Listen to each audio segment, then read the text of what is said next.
Zee 24 तास एक पाऊल पुढे। ट्रॅफिकची काय परिस्थिती आहे मुंबईतली जाणून घेऊया आमच्या प्रतिनिधी पूनम नार्वेकर यांच्याकडून। पूनम, कशी परिस्थिती आहे आता सध्या ट्रॅफिकची? बरोबर आहे मृदुला, 7:30 वाजलेले आहेत आणि कालचा धुळवडीचा जो आनंद आहे तो लोकांनी घरी बसून घेतला। मात्र आज ऑफिसला जायची वेळ आहे। काल रस्त्यावर सुनसान होतं, ट्रॅफिक कमी होतं, त्यामुळे आज आपण बघूया की ट्रॅफिकची काय अवस्था आहे। मृदुला, जर आपण थोडासाच वेगळा आढावा घेतला, नवी मुंबई या ठिकाणाहून जर आपण सुरुवात केली तर वाशी, घणसोली, मुंब्रा या भागात थोडंसं ट्रॅफिक कमी आहे। आणि मुंबई जर आपण सिटीच्या दरम्यान आलो तर अंधेरी आणि मलाड वेस्ट, बोरिवली हा जो भाग आहे हाही कमी ट्रॅफिकचा दिसतो आहे।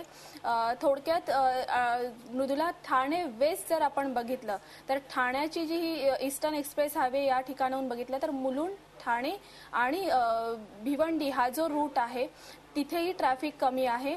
त्यानंतर आपण मृदुला बघितलं चेंबूर आणि त्याच्या पुढचा रोड आहे ठाणे क्रीक या ठिकाणी, तिथेही ट्रॅफिक आपल्याला कमी दिसतंय। एकंदरीतच Mumbai city, Mumbai eastern express highway आणि वेस्टर्न एक्सप्रेस हायवेवर आज थोड्या फार प्रमाणात ट्रॅफिक फार कमी दिसतंय असं म्हणता येईल मृदुला। अगदी ट्रॅफिक तुरळक आहे। धन्यवाद पूनम, ही माहिती दिल्याबद्दल आमचे प्रतिनिधी पूनम। झी 24 तास एक पाऊल पुढे।